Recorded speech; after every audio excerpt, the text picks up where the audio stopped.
Hello and welcome to Media Monitor on the SABC News Channel, independent and impartial. Now this is where we take a look inside the world of media, analysing the trends, the issues and the reporting of some of the week's top stories. Thanks for joining us. I'm Peter Ndoro. This is what's coming up on the show today. EFF leader Julius Malema and a journalist Karima Brown went at it this past week, with Malema going as far as accusing the journalist for working for the Secret Service.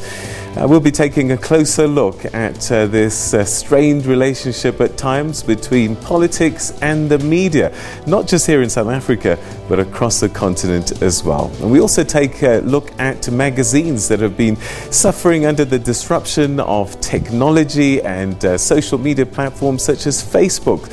And the question is, can anything be done? We'll be talking to a media mogul, Julia Raffaeli, shortly on that particular issue. But first, we start, as we always do, taking a look at what's on the front pages of your Sunday newspapers.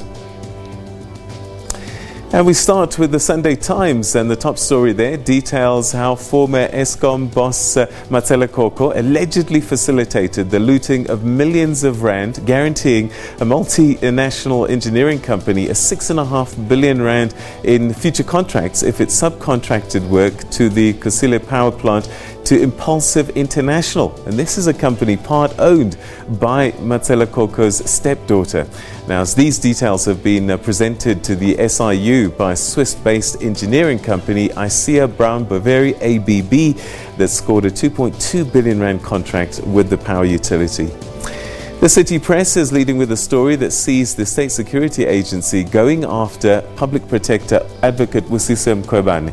The SSA is under Minister Dipuo Letsatsi Duba has opened a criminal case against Mkhwebane, charging her with theft of information and violating South Africa's security laws after she allegedly got her hands on a classified document, this being an investigative report looking into media allegations of illegal operations by the SSA to destabilize SARS. The Sunday Independent is carrying a story suggesting that immigrants and their access to public services is set to be a key political issue in the coming elections. Gauteng Premier David Makhura is reported to have threatened to force Southern African countries to pay for their citizens' access to health services, as the burden on the province's resources has threatened to spiral out of control. The Sunday Tribune is reporting that electricity costs are likely to surge in KwaZulu-Natal as municipalities want a share of revenue over and above the 13.8% that Eskom was awarded by NERSA this past week. Eskom clients such as municipalities get charged the 13.8%, and then those municipalities, being the middleman, then add their charge on top of that increase to you and I as the ultimate consumer. The Weekend Argus in the Western Cape has got a story that says the State Security Agency, making headlines again, was misused by involving themselves in some spy activities directed at serving the interests relating to ANC factional politics. A 100-page report handed to President Ramaphosa suggests that the SSA was politicized from the highest office in the country down to managers when former President Jacob Zuma was leading the country, and perhaps even before that. The report talks of hundreds of millions of rands being abused in this way. Alright, so that's the front pages, and we'll be taking a look at those again a little bit later on, as well as the other issues. But my guests this morning helping to make sense of these stories are Andrew Meldrum, Acting Africa Editor for Associated Press, and Shamano Mahadi, who's a journalist, a media and communications specialist, as well as a broadcast lecturer at the Tshwane University of Technology. Good morning, gentlemen. Good morning. Good morning, Peter. Great, looking forward to chatting to you. Now, our first story, the print media in South Africa has been struggling for some time with the challenges brought on by technological disruptions and the emergence of a number of online platforms such as social media. Readership numbers and revenues have suffered, particularly as a result of the twin digital forces of Facebook and Google. We've even seen some publications shut down altogether. Now, one person who knows all about these trends all too well is the CEO of Associated Media Publishing, Julia Raffaeli. And she joins me now on the line from Cape Town. Julia, oh my goodness, it seems that we don't quite have her on the line at the moment, and we'll try and get hold of her and continue with that discussion. But what I'm going to do is I'm going to walk over here and I'm going to chat to my guests a little bit about this issue, because it's quite a big one, and then hopefully we can get Julia on the line as well. All right, gents, thanks very much for joining us. And what I was going to talk to Julia about is technology disruption and how it has seen some magazines disappear altogether. And I'm just wondering, as journalists, and you guys have been at it for quite a while now, how has technology changed the job for you? Let me start with you, Andrew, because you've got grey hair. Okay. Well, I think that it's changed amazingly. In the past 20 years, you know, it makes it for us in the foreign media being able to file. For instance, you know, we can just send it by email with the internet. We can file immediately. But what you're talking about is social media, and that is, yes, it's a disruptor, but you have to adapt to it. I mean, for instance, Twitter has become a crucial reporting tool. Across Africa, there are many heads of state, top officials, important organizations. They no longer make press statements. They issue their statement on Twitter, and you find it, and it's like, oh, here's the president. Sometimes it's not a great idea. They do it themselves. Well, sometimes, but you can't ignore it. Yeah. You have to catch that and stay up to date with it. So it is, you know, a very important reporting tool. Shamana, you're a teacher as well, and I wonder, as you've lectured, has social media become an important part of what you teach? Yes, definitely it is an important part of what we teach, because today we not just talking about this particular field within journalism. You know, you'd remember the days when people would just be trained or come into newsroom as you know, specialists on this particular bit, or maybe they work for a print media or radio. But we're talking convergence. We're talking newsrooms today in television. You also have an online presence. Radio, the same thing. They will also have an online presence. So it is an important part of what we do today. All right, so we're going to chat a little bit more in detail with you, gentlemen, but I want to start with Julia Raffaeli, who's the CEO of Associated Media Publishing, and she joins me on the line from Cape Town now. Julia, thanks so much indeed for joining us. Welcome to the program. You've been sitting on this international board for a while now, the FIPP, and I just wonder, when we look at some of the issues that the print industry has suffered over the recent times, what have you been able to learn sitting on this board? Thank you very much for having me this morning.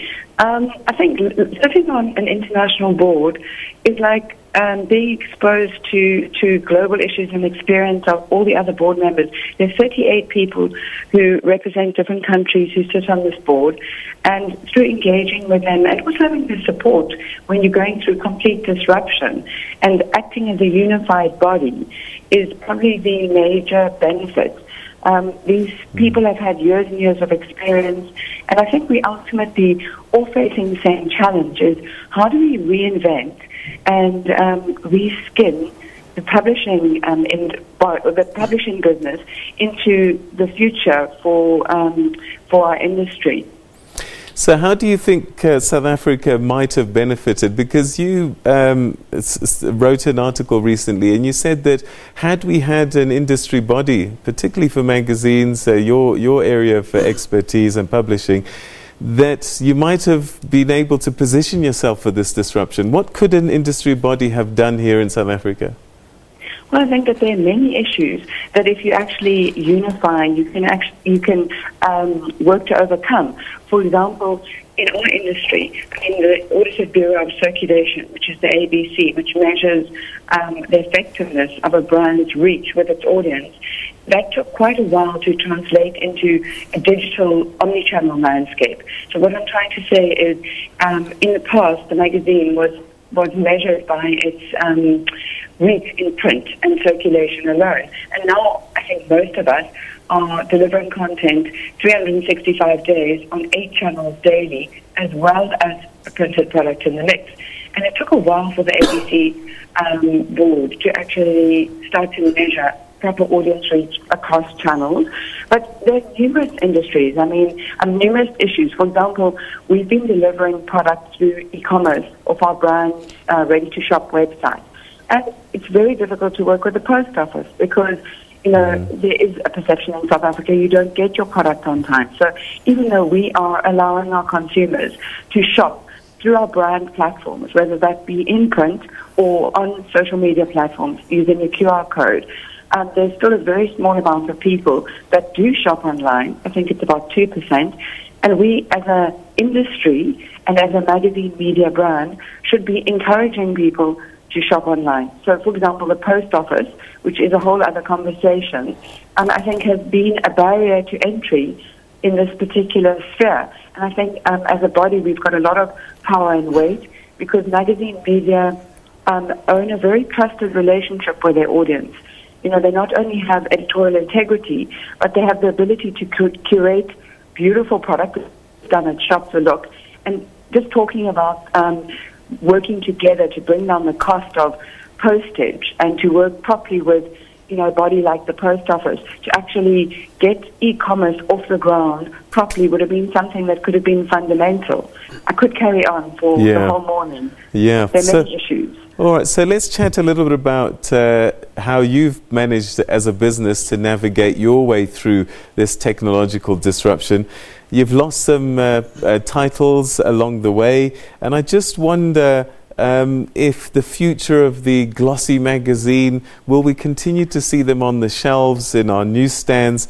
Or is it for old school people like me who are very tactile and want to hold a magazine and smell fresh pages and look at these pictures as we turn the pages?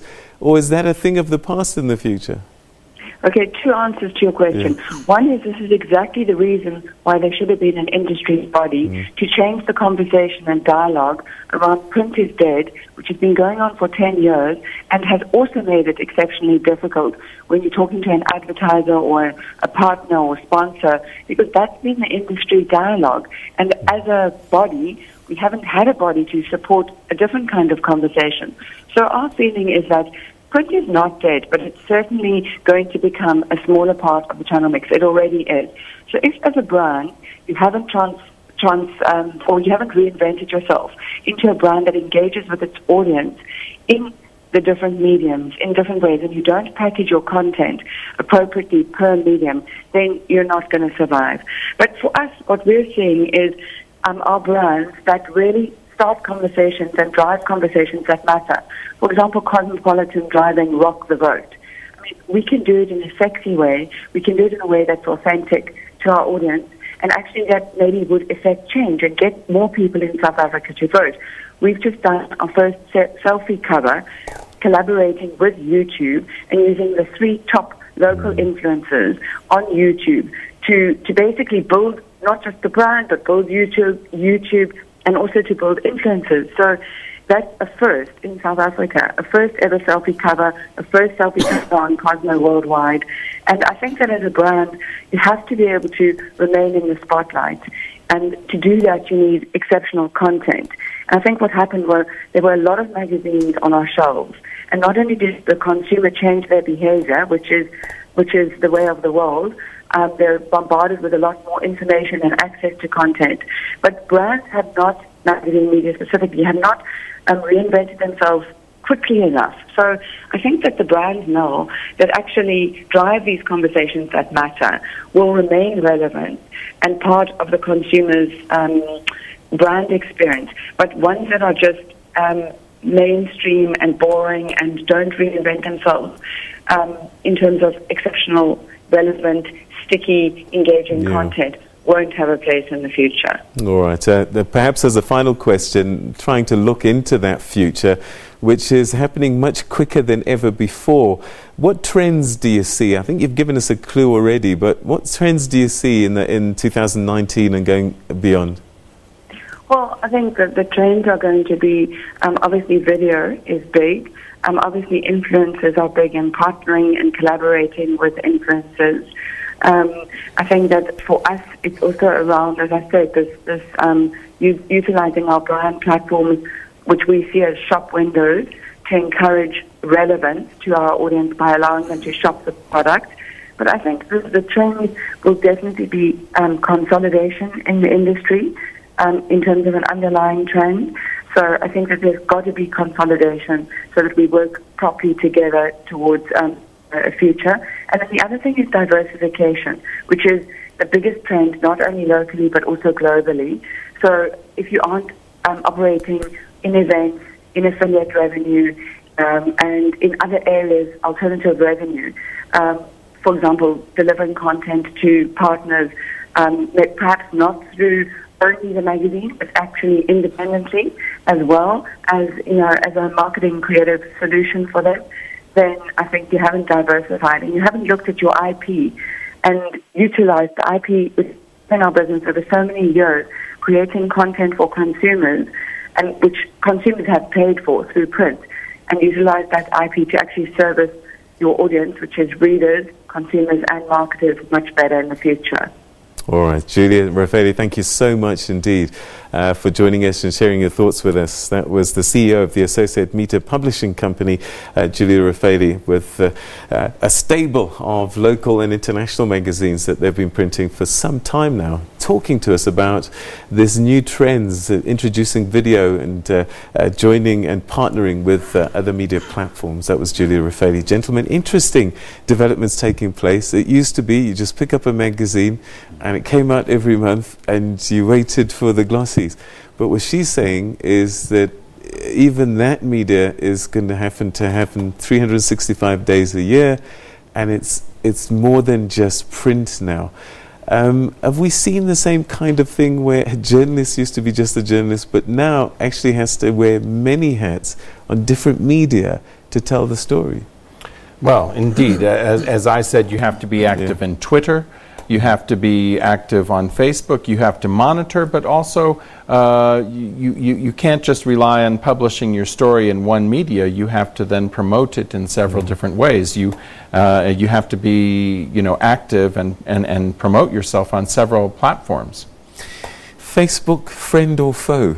Because on the revenue side, they say that, look, monies that used to go to the to the newspapers directly and magazines is now going, a lot of digital spenders on digital. But there's things that journalists can do that Facebook can't do. So do you use Facebook, or what do you do? Well, I think platforms such as Facebook basically just help you to tell the story even better. Maybe before you can even publish it or put it on radio or television, maybe this is the platform where you get to communicate with your audience better. I mean, think of a television story where you have 1 minute 30 or 1:45. Maybe you don't have much time to sort of delve deeper into some of the issues. If you want to write about it, you can also put it on Facebook. But the other thing, Peter, which I'm also thinking about, in as much as this disruption, it's a good thing, or it has brought some positives. For example, news travels faster. I mean, whether you're talking about Twitter, you'd remember the story with Haiti 2010, how we got to learn about it through platforms such as the CNN via Twitter. So it has come at a price as well, because there are media ethics and the accuracy of stories which at times they are compromised. Okay, final word about, and I'm looking to you because you've got experience across the continent. and we're at different layers of kind of progress, digitization. Some countries you still get 20, 30 different newspapers out there, and others, people are on their mobile phones. How's that been as a journalist to try and tell stories across a continent when we've got different layers of consumers? Well, different layers and different mediums that people consume the news, but often, let's say in Nigeria, where there are a plethora of there's a very lively press coverage, there are lots of newspapers there, but there are also a lot of people who read those newspapers are also available on digital format, and so people are often reading things on their phones, they're actioning that through Facebook or for other places as well. And an important issue that has come up, a danger, is the spread of fake news. So in Nigeria, again, as an example, there are people who put up saying, look at what is happening in Rivers State, and they're putting up photos of people being killed that didn't happen in Rivers State at all, and it's they're old photos from somewhere, and it riles up people, and sometimes it has caused, these fake news reports have caused violence. You know, there'll be violent reactions against that, and so that's something that has had to happen, is that there are monitors who say this is, you know, who have to do fact checking and say, no, this is not real news. So that's an important, that's a danger that we see. So everything has its pluses and minuses. All right, so we're going to take a quick break, and when we come back, we're going to take a look at something that's quite close to my heart, and that's the safety of journalists. And one story in South Africa has really kicked off that debate yet again. Stay with us for that.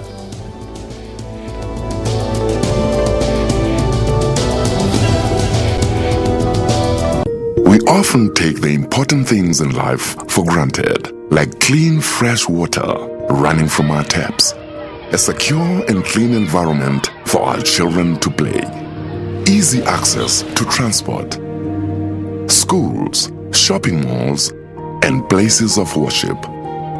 In life, it is sometimes the smallest things that matter. Hence we say, where we live is where we leisure and learn. Where we stay is where we play and pray. With major investments on integrated housing projects that will deal with the spatial divide of our past, the promise of a better future cannot be underestimated. The Department of Human Settlements, changing people's lives.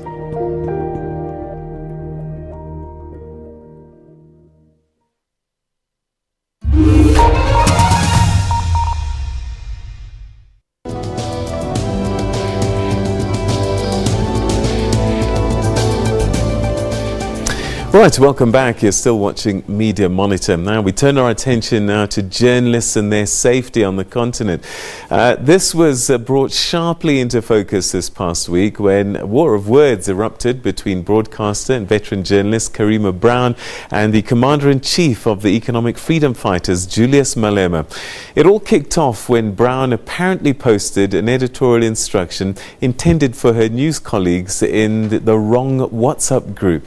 So her note landed on the EFF Media Statements group instead. The EFF leader was angered by her request that one of his party's events be monitored, and he then posted her message on his Twitter account saying that Karima Brown is sending moles to our breakfast with the elders.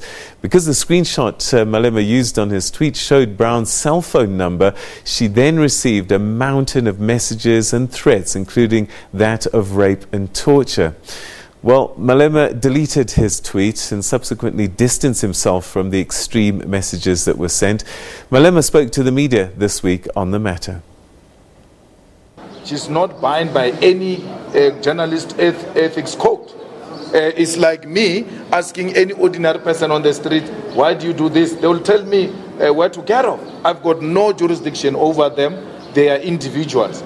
If she was a journalist, I will take it up with her. I've taken up issues with all of you, including this one from ENCA. I call him and tell him, yeah, you are wrong. And I've never exposed his number. But I've got no jurisdiction over her. She was in the group because she was a journalist at some point. She has lost that privilege. an avatar on an Instagram or WhatsApp or Facebook doesn't make you a member, especially in the era of fake news, where people say all types of things hiding behind the social media. So there is no member of the EFF who has attacked West through the mandate of the EFF. There is no such an instruction issued from the EFF. No individual must be threatened of rape. Rape is a serious problem in South Africa. Anyone who has done that actually must be locked up and rot in jail for a very long time. Things like rape, things like violent crimes are not the things to go around playing with them. We've got a serious problem in South Africa of violence against women. We've got a serious problem of rape in South Africa. It's not something that you can threaten a person with. It doesn't matter how much you disagree with those people. We have not, but we're condemning it. We're saying either in our name or not, it's unacceptable. Even if it's done by EFF members, which I doubt, it's unacceptable.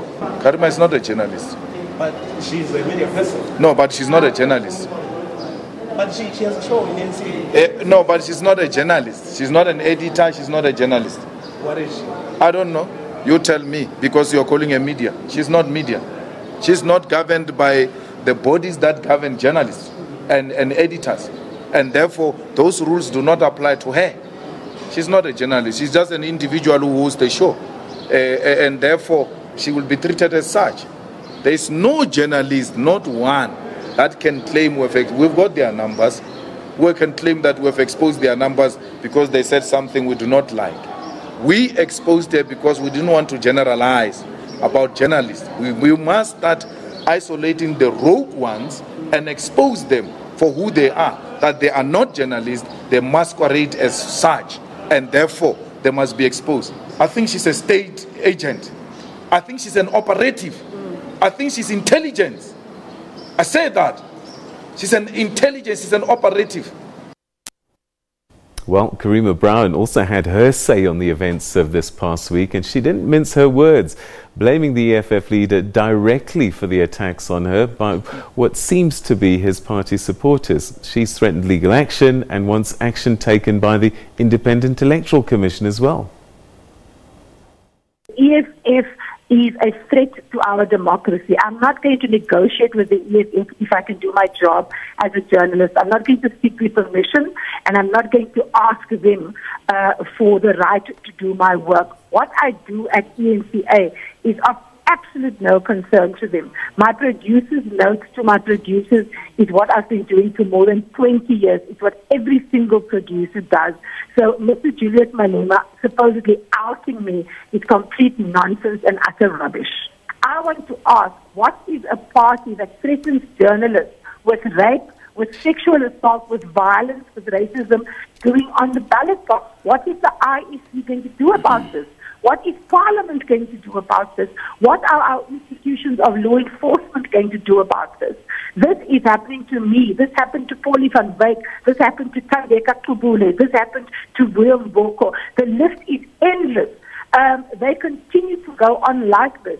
We took the BLF to court. We managed to get a restraining order against them when they attacked Peter Bruce and assaulted me outside his house. The EFF needs to actually be held accountable by our society, by our democratic institutions.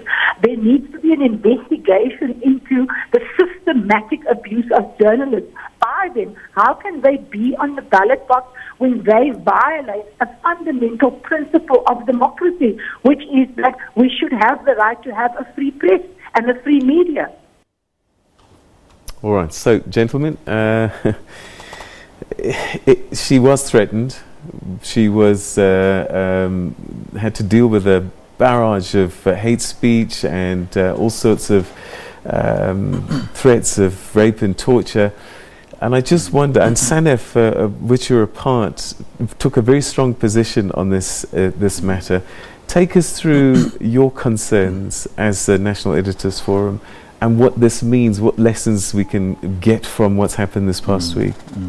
I believe this could have been handled differently. Obviously, the EFF have concerns which they have raised, but I think at the center of it is the journalists' number that was published, and that I think is the one thing that created problems because a lot of messages started coming through from people that are believed to be EFF supporters. But if it was a case of a political party that is concerned, or maybe they do not understand what is believed to be a brief to the team, maybe a telephone call, maybe just trying to establish the facts, what is this about, but without even communicating and going to the extent of publishing the number.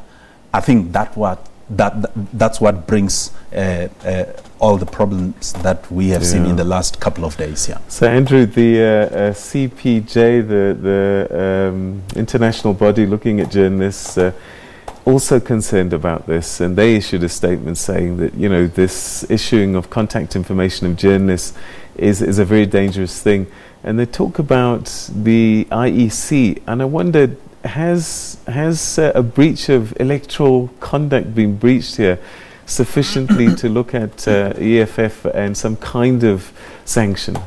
Well, I think the Committee to Protect Journalists, which you've cited, is, you know, an important organization around the world, and they are very solid and responsible, and they look at things, you know, carefully.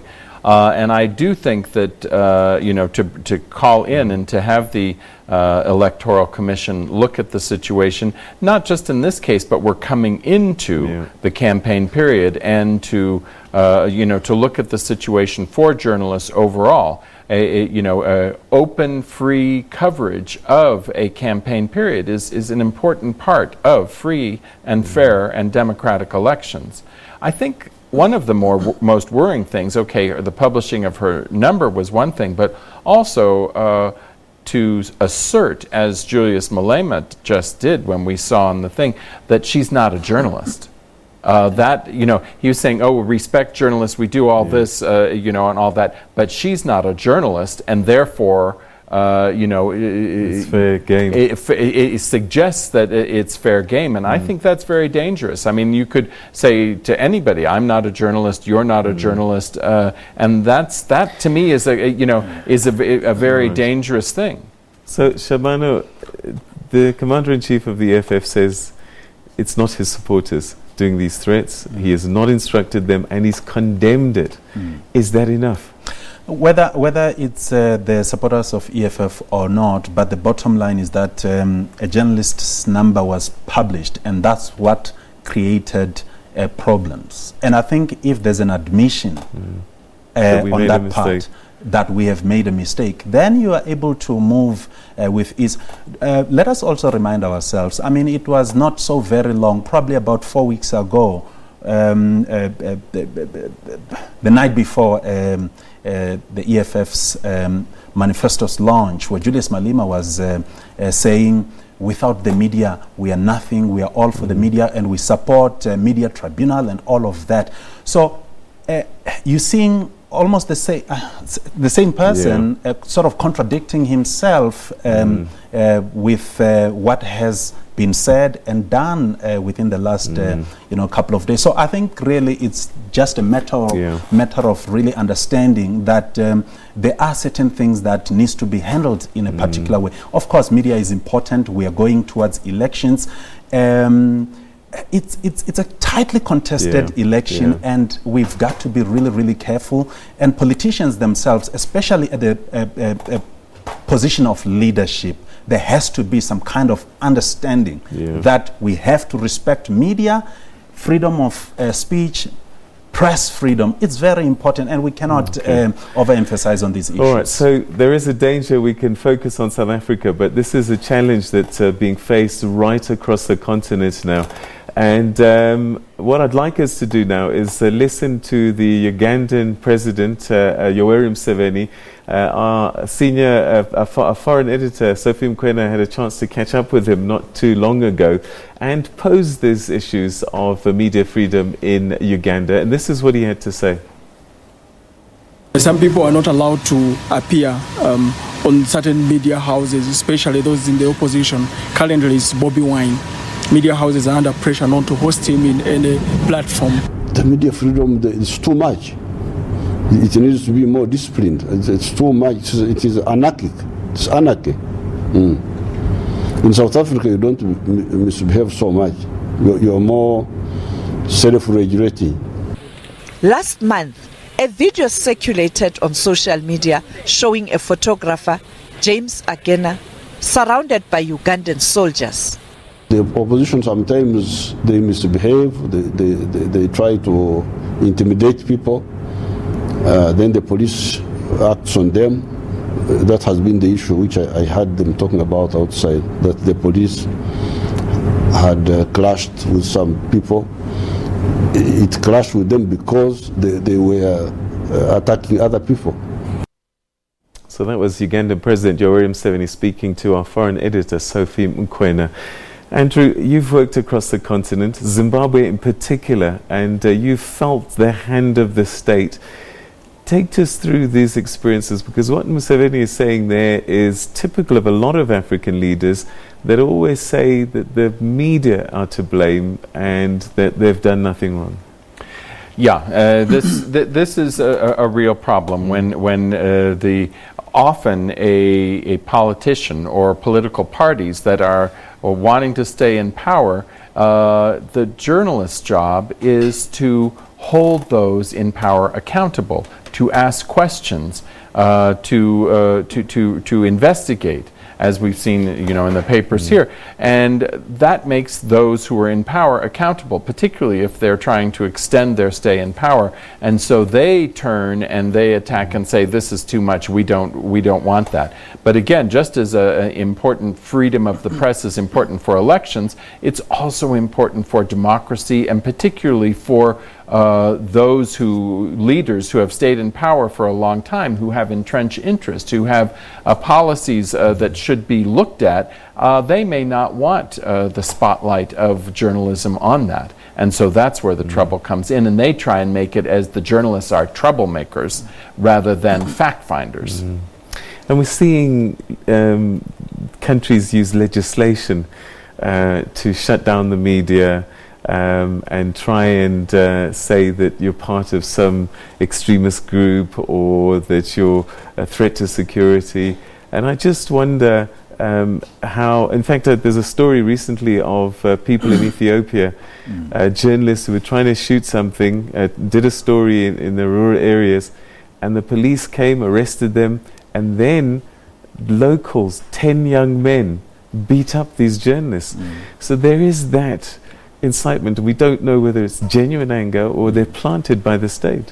I mean, it's both ways, Peter. I think politicians, if they understand the fact that what they say matters, because it has some kind of influence, and to a certain extent it can even influence communities to behave in a particular way. I mean, we have seen a lot of these cases where journalists will be going to our communities trying to do their work, and in return you have communities turning against journalists, which is really, really bad. So there has to be some kind of understanding. But just to pick up a point which he makes here, there has to be an understanding that press freedom, it plays an important role in the making of our democracy.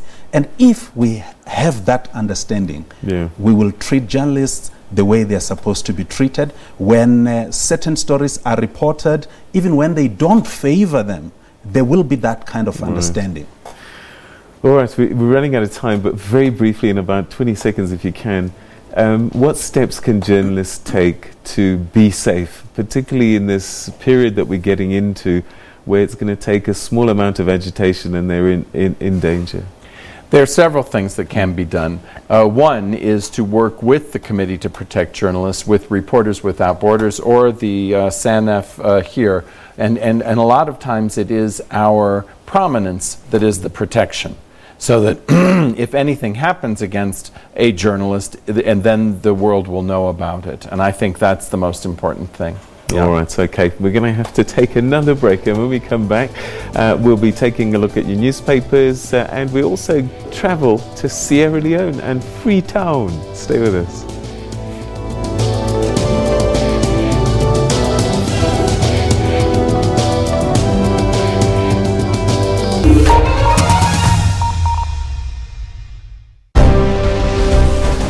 On the 7th of February, the season premiere of One Day Leader is coming to a TV screen near you.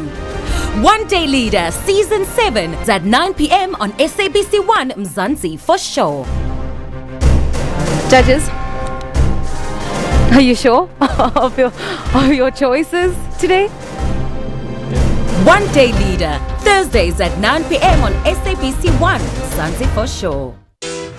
On Trends Travel, we bring you a full guide on all things lifestyle related. With so much to discover, we give you comprehensive reviews of places to visit, music, travel, and food. We also explore the arts, whether on or off stage.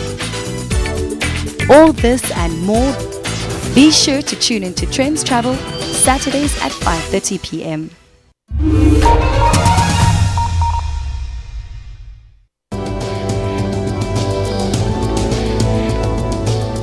Welcome back. You're watching Media Monitor. It's time now for us to look at the newspapers. And we start with our new feature, and that's getting an international view of front pages from a country on the continent. And today we go to Freetown, the capital of Sierra Leone. And taking us through the headlines there is journalist and international correspondent Umaru Fofana.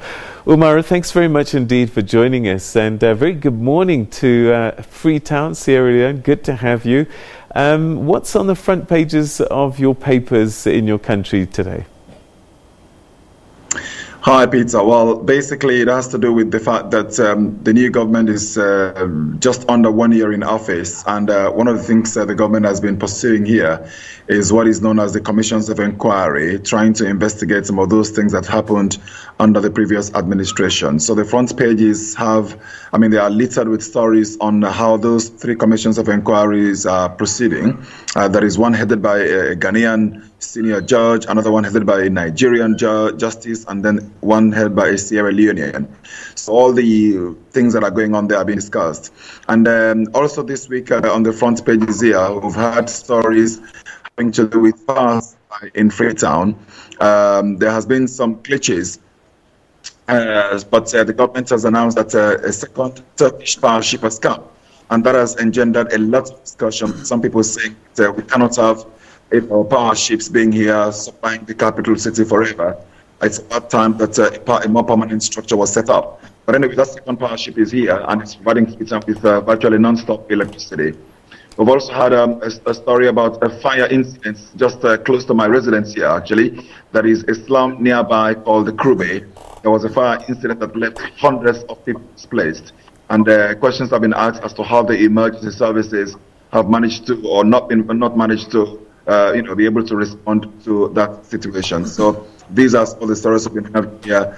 And also the fact that the government has commissioned some schools. One of the key projects of the new administration has to do with free education from primary to high school level. So 100 schools have been commissioned in a place in the north of the country, because one of the challenges that have beset this whole free education project is the fact that the classrooms are overcrowded simply because there are not enough classrooms and there are not enough teachers. So those schools have been approved in the south, I should say, in a place called Moyamba district. But the question has also been asked as to how many teachers are available for those schools to be properly run with the increased number of kids in the classrooms. All right, so Umaru, you don't have weekend papers. How free is the newspapers and how frequent are they? Give us a sense of the state of print media in particular in Sierra Leone.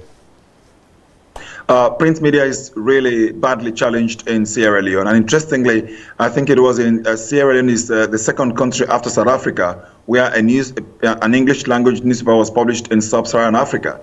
But the reality today is that that doesn't really reflect on the pages of the papers, in the sense that sales are really poor, advertising is poor. As a result, poverty, corruption, as well as the draconian media law that we have in this country are besetting the way journalists practice their trade here. It is still a criminal, Sierra Leone still has criminal defamation law under which truth is not a defense, which also allows for pre-trial detention. So it's a delicate balancing act for journalists here not to land themselves in trouble. So they are being cautious. But that has not really very much impacted the manner in which some people have decided to be practicing their trade. And the advent of social media has meant that citizen journalists are also really venting out whenever they feel hard on back, using either their Twitter handle or using Facebook, or most popular one being WhatsApp. All right, Umaru, thanks so much indeed for joining us and giving us a sense of what's happening on the media front in Sierra Leone. That was international correspondent and local journalist Umaru Fofana in Freetown. All right, we come from West Africa. We come back here to South Africa.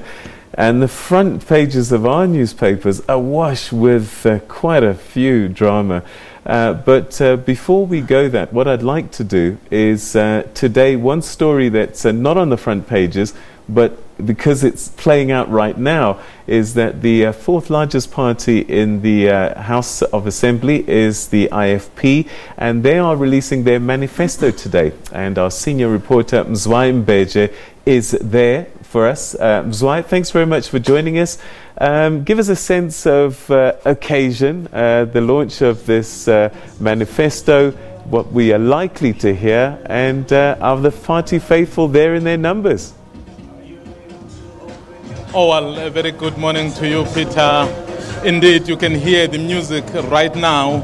It's already blaring, so the people have started arriving, and we are expecting about 20,000 people in terms of the expectations of the party. So when we spoke to some of the officials here earlier, Peter, they were telling us that they were going to gear a very clear roadmap for the country, basically saying this party, the IFP, is the party really to be trusted. They're saying it's got a track record of delivering services to the people. So we expect the leader of the party, Dr. Mangosuthu Buthelezi, to table that manifesto at around 1 or maybe at 1:30. And then from there, it will be the official launch of the manifesto of the IFP. Remember, this party has been struggling in terms of the votes. If you compare what they got, Peter, from 1994 up to today. Just to give you a quick update in that front. In 1994, so in the National Assembly, they got 43 members. Come to elections of the 2014, so they are having only 10 members of parliament. So you can see that the message really that they would want to sell to South Africans will be one that will seek to restore the confidence that people once had in this party. As you can hear now, so it's music, it's people filling up very, very nicely here. The grandstand behind me, it looks to be full, but of course there's still a wider area on the other side of the stadium that is not yet full. But of course, there's still a lot of time before the president of the IFP, Dr. Mangosuthu Buthelezi, speaks. All right, Mzwai, we're going to have to leave it there. That's Mzwandile Mbeje, who's there in KwaZulu-Natal for the launch of the IFP manifesto, and you can carry on watching the SABC News channel. We'll be carrying that live a little bit later on with updates in between. All right, let's come back. We're running out of time, so very quickly, what stories grabbed your attention in the papers, Shaman? Briefly, the story that grabbed my attention, it's in one of the Sunday papers. Which one is that? That would be the City Press. Yeah, City Press. Babes Woduma, I can't go back, he will kill me. But I really don't want to go much into details because much has been said about this. We celebrated Women International Day, you know, just 2 days ago. So I think there's a lot of issues that are affecting women that I think they need to be highlighted. Yes, Babes Wodumo and the partner, they might be, you know, famous, but there are a lot of people that are living in rural areas. Yeah, they don't make front pages, and these women are also suffering the same, you know, I share your violence, thoughts exactly. Andrew, very briefly, what story grabbed your attention? On the Sunday Times, Zuma's spooked Cyril campaign about spying within the ANC, and as we come into the elections, you know, this is what happened last year, but there's every indication that there will be that kind of vying for power and influence within the ANC in the upcoming elections. I was also drawn to Coco's Eskom looting frenzy.